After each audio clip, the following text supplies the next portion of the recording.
Oscar Wilde said simple pleasures are the last refuge of the complex. How many hours a day do you spend scrolling mindlessly on social media? How long does it take for you to choose what to wear in the morning or when going out for an evening? How much time is spent on deciding what to cook? How much time do you spend worrying about what someone says or thinks of you? And don't get me wrong, learning or keeping up with current affairs is essential. What you put in your body is paramount to maintaining a healthy body. How you look can contribute to a healthy wellness and mindset. But all of these elements can be even more effective when they come from a place of simplicity and are chosen intentionally. Simple, plain, basic, uncomplicated in form, nature, or design. Intentional, done by design, on purpose, or deliberate. These two ideas work perfectly in conjunction with each other. The element that makes them not quite so easy to put into your everyday is life, societal norms and expectations in the current world. What would you say when someone asks you about your life? Would you say it's full on, or I don't get a moment to myself? Or would you say it's quite easy? What's important for us to understand is that there is no right or wrong answer to this question. It all comes down to intentionality. What I would like to share with you is how being conscious and making conscious decisions can have a huge impact on ourselves by reducing things or baggage or stuff from our life. By allowing ourselves to make simpler decisions, we can lead a more simple and intentional existence. Let's begin with one question. Here's something to ask yourself every morning when you wake up. How do you want to feel at the end of your day? Could be to feel motivated or rested or enchanted, or maybe you want to inspire others. It's a very simple yet intentional question, and it can inform all your decisions for the day.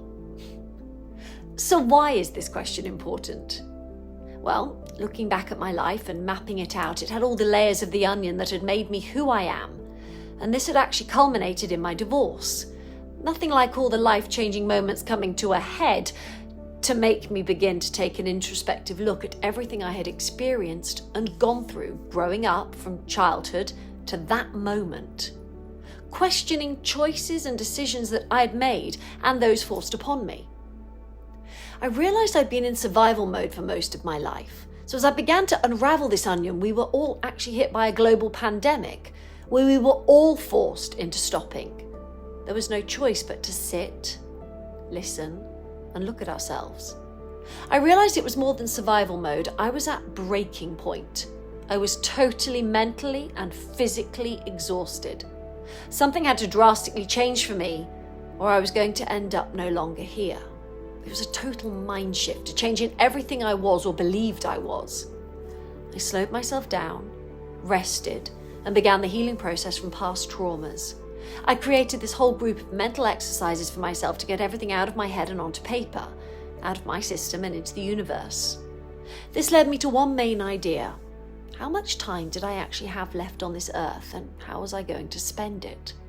I looked at everything I'd been taught about how I should live my life, my assumed path of living, the road I was heading down, and suddenly I decided to take a sharp left. Since January this year, I've made even bigger life changes. I sold everything, my home, my car, and changed my career. I knew that these things were making my life more complicated than it needed to be. I assessed what I wanted to put my energy into. I wanted to live with more intention. Getting rid of or selling everything might not be practical for most people, and also not something most people want to do. We're always being taught the optical illusion of success through commercials or TV and film mediums, meaning the more you have, the more successful you must be. Also, I understand this might be hard for parents with children. However, there are many ways with which to begin living more simply, more intentionally. You can still reduce what you have, what you buy, and what you spend. I'm not saying you have to be an extreme minimalist, but the less you have, the less you have to clean, look after, and fix from an energetic point of view. Your energy can be intentionally placed into other areas of your life. My daughter and I now share cars. Does that mean we have to be very organised? Totally. However, it also means we don't try to squash as much into our day as we might have done before. We also get to spend quality time together as we drive to and from her college. So from removing complications and making something more simple, you can find joy in other areas. Simple and intentional living also allows you to have so much more flexibility and freedom. You can change your mind about what you're going to do or where you're going to go at the drop of a hat. This allows you to be totally present, to live in the now, putting your mind and energy into the things that count. So, here are some ideas that I created to help me consider each day as a gift, making me aware of where I place my energy. Mindful Monday. Taking time to breathe and be peaceful. This gives you time to think. Tea Time Tuesday. A reminder to stop and slow down and take a beat. This ensures you have time to stop and rest. Wisdomless Wednesday.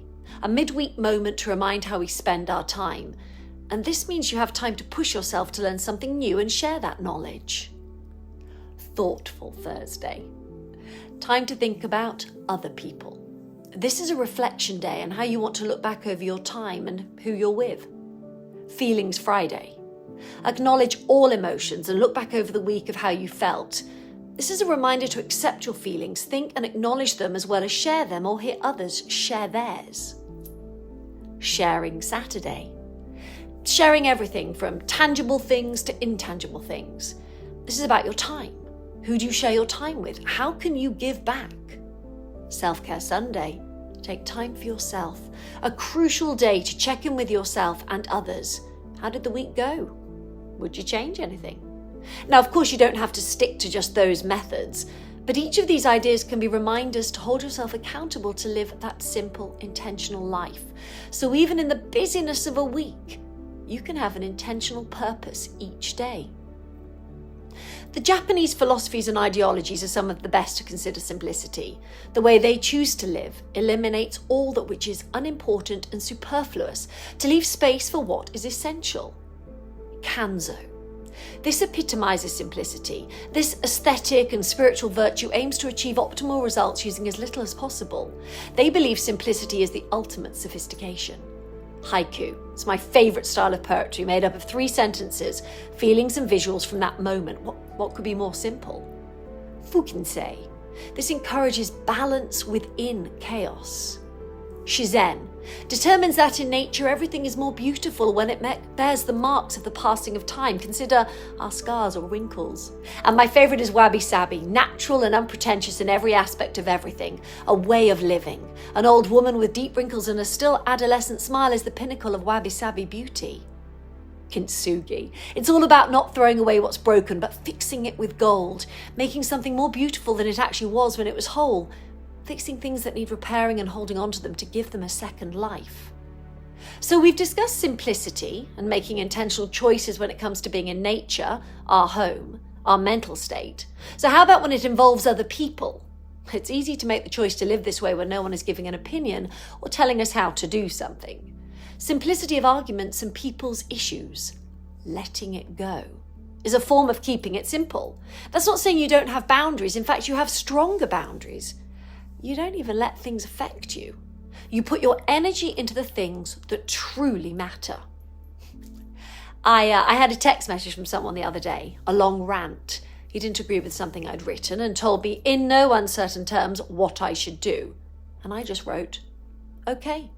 Literally 2 letters, and my thoughts and his attitude were gone. It left my energy. I was no longer affected by it. Is it really possible then to get so much more out of life by living simply and intentionally? I believe so. I am the proof. I have more hours in my day to spend on things I want and choose to. My costs have lessened hugely, and I can intentionally choose what to put my money into, such as experiences and events, and even myself. My extra energy means I have more time to read, learn, and spend it with family and friends, and even be by myself. My brain has room to breathe, meaning I can be more creative and live out my purpose. My body feels less strained and I get more sleep. A better quality of physical movements as opposed to sitting in the car all day or sitting in meetings. I'm more creative and can give back to others. I eat simple, healthier, plant-based meals and I no longer go shopping. So I don't need to buy anything except groceries or if I run out of shampoo, etc. I've saved time, energy and space. I actually feel like I've slowed down my world. Not the world, but my world. I only do what is aligned with my intentional living. Relax and be kind. You don't need to prove anything. Jack Kerouac. This is what it all comes down to. How do you want to live your life?